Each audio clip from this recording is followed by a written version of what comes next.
What is going on out there, peeps? All right, let's get into what's going on in Iraq.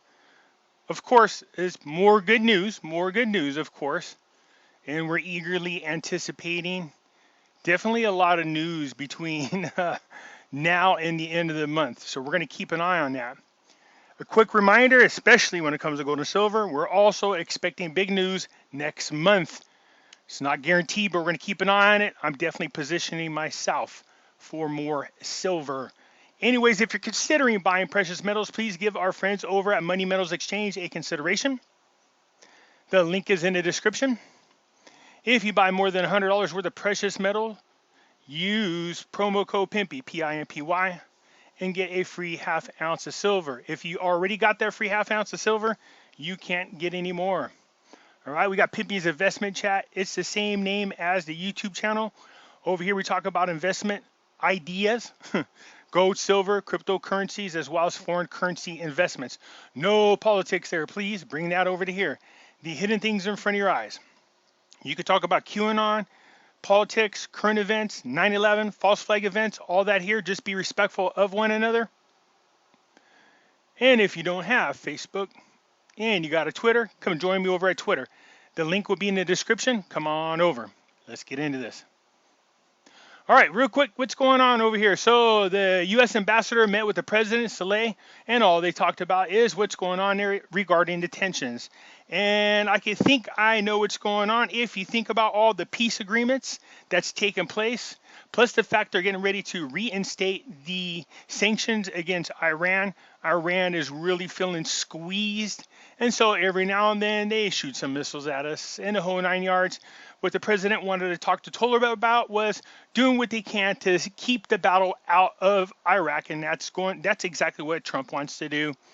So anyways, that's not a problem. They just want to talk about the things that they needed: security, stability, respect for sovereignty, and rejection of interventions and attacks. All right, so no problem. We already agreed with that, and I think Trump's removing another, was it 6,000 troops out of there? I think there's only going to be like 2,500 troops left over. The central bank adopts a paper to reform the banking sector. So there are a lot of interesting things happening with banks around the world. Lots of them. And I do see some chat about a possible reset, but they're not saying which one. And I have a feeling they're trying to push everybody into the so-called Great Reset. If you don't know anything about that, I recommend you go check out my videos on the Great Reset so you're prepared for what they're trying to do to us. Although it didn't say specifically, I am eyeballing now. Congrats to Netherlands. It looks like they're trying to pull out of the EU as well. They have what's called Nexit. So you have Brexit, Nexit is what they're working on. And I'll touch bases more on them later on. So let's get into this. So the banking, what has been changing? Because a lot of things are changing. The official, or the office, said in a statement to the news, received a copy that the governor of the Central Bank of Iraq chaired a meeting of the bank's general directors of council. The meeting discussed a number of issues, the most prominent of which was preparing a paper to reform the banking sector. The council adopted the paper in preparation for submitting it to the central bank's board of directors for approval and direct implementation. So I know they're trying to really clean their act up. One of the biggest issues that people have with them, of course, is laundering money and financing of terrorists. So I'm sure Al-Qaeda is making sure that these things are addressed immediately. The foreign minister set mid-October as a date for Al-Qaeda's visit to Paris. So we know that the French minister, Macron, had came over. He's the first time that he's visited there. I think it was in 2 or 3 years. Anyway, so look, Al-Qaeda is going over there, or I should say the foreign minister of foreign affairs is going over there, or with Al-Qaeda as well. So here's what's going on. So the goals are, they said, is in the preparation of the visit is, prepping the Prime Minister's visit to France, which is likely to take place in the middle of October. He added that amongst the topics discussed in the Prime Minister's visit would be in Iraq's request to purchase French weapons according to the needs of the Iraqi army.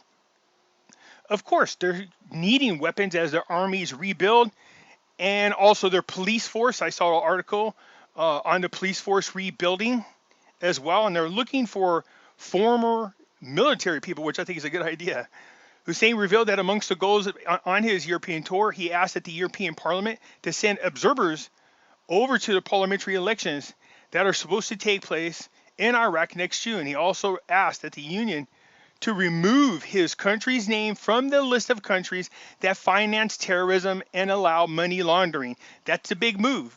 Their credibility goes up, their credit rating goes up, their ability to do business internationally goes up. Investors feel confident in Iraq. They come into Iraq, they build businesses, and they invest in Iraq. In return, they create jobs for Iraq. More people get off the unemployment and start paying taxes, and the country starts rebuilding. And once the economy gets stronger, of course, that continues to strengthen the Iraqi dinar. See how they all go hand in hand? You got to love it.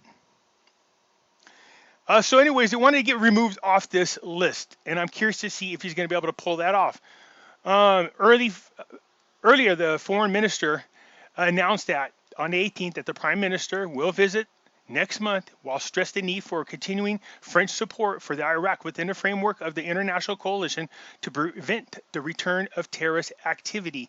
I think that I've been reading a lot in Stars and Stripes. They talk about them all the time. I don't know how many damn terrorists are left over, man. They keep taking large amounts of them out. So again, Al-Qadimi doing everything possible to do what's needed for the citizens of Iraq. And also, I just read another article talking about countries are starting to more and more embrace nationalism, having pride back in your country. This is what the deep state or the nationals or the globalists, I should say, were fighting against. And now we're seeing, I sent a whole article about nationalism, people embracing love for their country like Trump's bringing here into the United States. Anyways, so again, he stressed we will work to overcome all challenges facing French companies, thanking Macron for his interest in protecting Iraq's sovereignty, as Iraq's sovereignty is a red line. They must respect Iraq to do what they need to do on their own without any international interference whatsoever. Good move by Al-Qadimi. The Kurdistan Democrat reveals the development of the agreement between Baghdad and Erbil. All right. So it's a long article. No, that's not the one, I guess. But I'm saying it's a long article. Basically, what happened is all the things that they had issues with have been worked out. So we should see a quick approval of the 2020 budget. But these things that they're working on now, a little bit more, are pertaining to the 2021 budget. And then shortly after that, they're going to be working on the 22, 23, and 24 budgets ahead of time. So again, part of the budget is the revenues and the dues that are in there. And they're talking about the ports and how they split the fees and the whole 9 yards. So it looks like they came up with an agreement. I would imagine we'll see the beginning of this next week, hopefully some type of official announcement that the agreement has been met, which is big, really big. A minister in his government, Maliki's second term, is a disaster, and its ministers are thieves, and his supporters will be thrown into the fire. Yeah, their verbiage is a little different for the most part. So here's what's going on. Anyway, so the former minister, Zabadi, that's how you say it, described the second term of former Prime Minister Maliki. What he's saying is this: under Maliki's terms, Iraq became very corrupt. A lot of the politicians were openly corrupt and stealing money from the people. This guy's saying that was a huge disaster. He said Maliki still has influence on the streets and in some of the ministries, but not really on the ground. Now, Maliki, keep in mind, he does have a lot of influence. Remember, when Al-Qadimi announced to Parliament that he was going to be doing some investigating into corruption, the Parliament was very firm, or I should say the Iranian-backed politicians were very firm that they leave Maliki alone. I don't think that's going to happen. I think they're going to go after this guy, as they should. If you really, really want to restore confidence in your government, then you need to get after those who thought they were untouchable, just like we need to do here in the United States. Our whole entire intelligence agencies was weaponized, just like our IRS. We need to go after these people. They need to get in trouble. They need to get the perp walk. They need to go to jail for a long periods of time. This then will restore the confidence of the people all over again. So yeah. So this is the former minister pointing out that the oil license rounds that took place under Maliki, when Iraq was selling 22 billion barrels of oil, 12 billion of which were to foreign oil companies.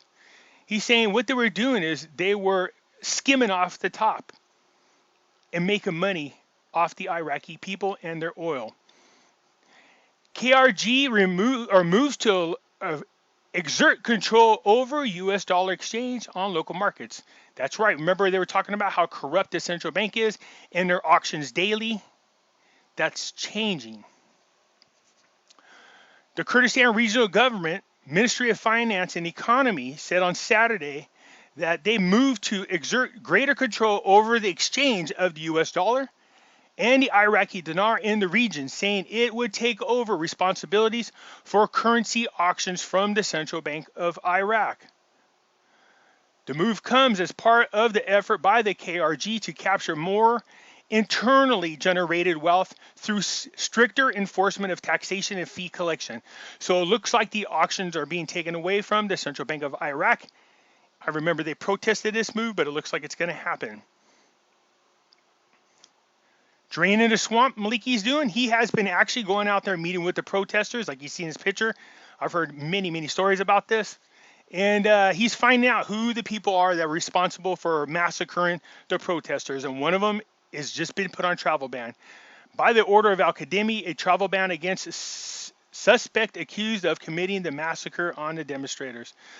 So basically what this article is on to say is a general who was appointed by Maliki took him and his soldiers over to where protesters were camping, and they opened fire on them, just innocently standing there, killing dozens.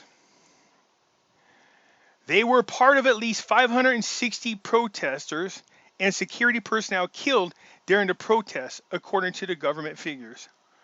So they got a general. If you don't think stuff's about to come down on Maliki, you're mistaken, and Mahdi for that matter. All right, so again, Al-Qademi doing what's best to restore the confidence of the government to the people. One of them is to arrest the corrupted. One of them is to put those people responsible for the massacres behind bars. So again, Al-Qademi doing all the great things. And here's Pompeo's story.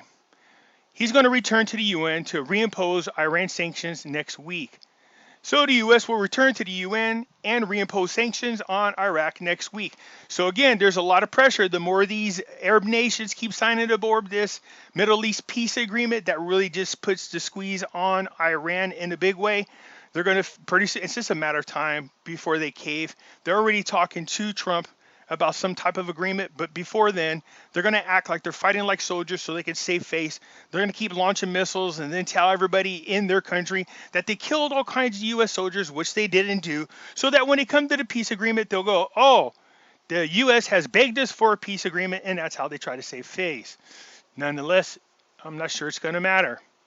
So that's what's going on for now. Like I said, still a lot of great news, a lot of major steps being taken forward by Al-Qademi to do what he needs to do to make sure Iraq gets back on the international scene in a big way. That's it, people. If you like the video, hit the thumbs up button. If you're not a subscriber, please do so, because when you do, it helps out the channel, and I surely do appreciate it. I'll catch you later.